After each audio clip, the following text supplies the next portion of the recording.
Con relación a la asepsia y antisepsia quirúrgica, el objetivo principal es la de transmitir una experiencia personal del manejo de la asepsia y de la antisepsia quirúrgica, que es un pilar fundamental de todo éxito en cualquier tipo de cirugía, ya sea menor o mayor. Para ello tenemos que hacer algunas definiciones y debemos definir, por ejemplo, qué es la esterilización, que es el acto por el cual se elimina o se disminuye la carga de gérmenes que contaminan a un elemento de uso quirúrgico o a un ser vivo. Cuando se habla de un elemento quirúrgico es una pinza y cuando se habla de un elemento vivo está relacionado al paciente o al cirujano. De acuerdo a la forma de realizarla y sobre quién se practica, ya sea sobre seres animados o elementos inanimados, se divide en asepsia y antisepsia. La asepsia es la destrucción total de gérmenes o microorganismos a través de la acción de un factor físico. Por ejemplo, lo que nosotros acá proponemos, habiendo varias formas de hacerlo, pero uno lo que tiene experiencia es el manejo del calor seco en forma de aire seco, como es el uso de la estufa, colocar a 150 grados o 170 grados durante una hora, o bien a 180 grados durante 45 minutos, y produce la destrucción de gérmenes, total de gérmenes, o en forma de calor húmedo a alta presión, como es el uso del autoclave, en donde se utilizan a 2 atmósferas, 125 grados centígrados durante 15 a 30 minutos, se produce también la destrucción de todos los gérmenes que contaminan a los elementos que se ponen dentro de la estufa. Produce la muerte de todas las bacterias y se utiliza para esterilizar, como verán ustedes, objetos inanimados, por ejemplo, instrumentos, campos operatorios, etcétera, etcétera.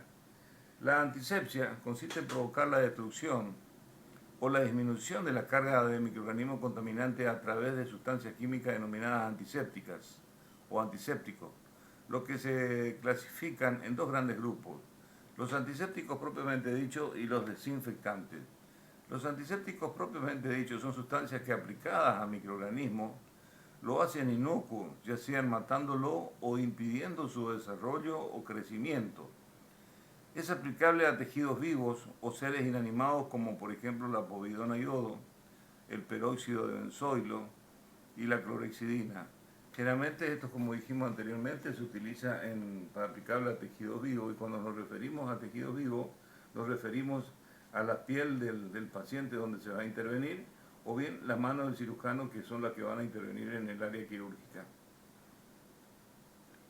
Los desinfectantes son sustancias químicas que destruyen a los gérmenes impidiendo el desarrollo de una afección séptica. Debido a que son irritantes, son aplicables solamente a elementos inanimados. Es decir, que solamente son aplicados para hacer la desinfección de pinzas, por ejemplo, que son elementos inanimados. Como desinfectante, el de uso más frecuente, el más común y el de uso más extendido, el más conocido, tenemos como ejemplo al paraformaldehído. Una vez que tenemos idea general de cómo se manejaría la asepsia y la antisepsia quirúrgica, vamos a ver cómo se realiza la maniobra de esterilización de los elementos quirúrgicos. A efecto digamos, de encuadrar, de un mejor entendimiento posterior, nosotros clasificamos los elementos de uso quirúrgico en dos grandes grupos. Los resistentes a las altas temperaturas y se esterilizan con estufa, y los sensibles a las altas temperaturas y se esterilizan con paraformaldehído. Con referencia a los resistentes a las altas temperaturas y se esterilizan con estufa, están referidos a paños o campos operatorios, vestimenta, instrumental, toalla, clavo para osteosíntesis, alambres para ortopedia, etc. En cambio, los sensibles a las altas temperaturas y que se esterilizan con paraformaldehído, son aquellos elementos que, como su nombre, como habíamos dicho anteriormente, son sensibles a la alta temperatura y están representados por los guantes, por ejemplo, por los taladros, que tienen un gran porcentaje de plástico en su estructura que no puede ser sometida a la alta temperatura, las suturas de nylon, el látex para drenaje planos, elementos de plásticos como bombas para realizar el vacío, como la bomba de Envis, por ejemplo, las pinzas de electrocauterio, etc. El paraformaldehído, con respecto a su origen y química, el formaldehído es un metanal, es un gas de origen sintético y se presenta en solución al 40% en forma líquida, que es lo que ustedes conocen habitualmente desde el primer año, tanto en anatomía, para conservar piezas quirúrgicas, como también en histología, para hacer la fijación de tejido.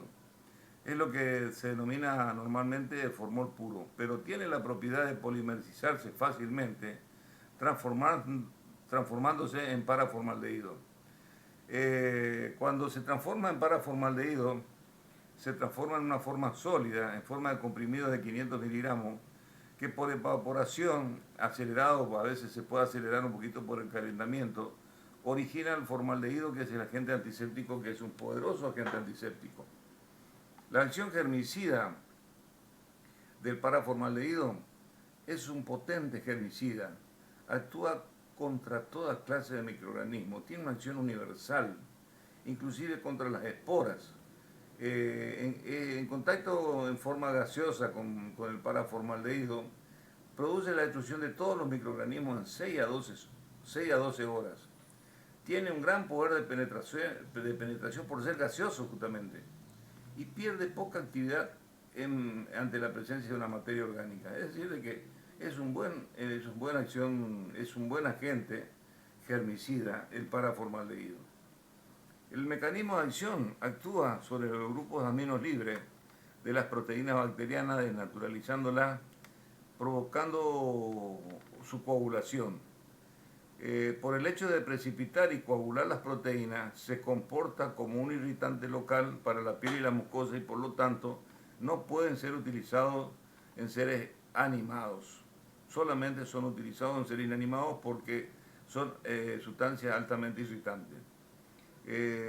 Con respecto a la presentación, la forma líquida se presenta al 40% en la forma de solución de formaldehído, mientras que la forma sólida, el paraformaldehído, que consiste en la polimerización de la forma líquida, se expende en forma de tableta de 500 miligramos y se expende como tal, es decir, como comprimido de 500 miligramos. Ahí ustedes ven, ¿no es cierto?, el envase y la pastilla formalina de 500 miligramos. Con respecto a las indicaciones y el plan de administración, para los objetos inanimados, únicamente colocando la tableta en recipientes en un ambiente cerrado, se crea una cámara cerrada en un recipiente de plástico, que son tan comunes en este momento, y los objetos deben estar secos. Las dosis aproximadas es de 1 gramo cada medio metro cúbico, y un comprimido de 500 miligramos esteriliza 250 centímetros cúbicos. Para acelerar muchas veces la acción, se somete a la acción térmica solar, o puede ser la acción de un foco de 100 watts a los recipientes, y de esa manera ese calor provoca un aumento de la eliminación de gases y facilita la acción antiséptica y acelera la acción antiséptica del paraformaldehído.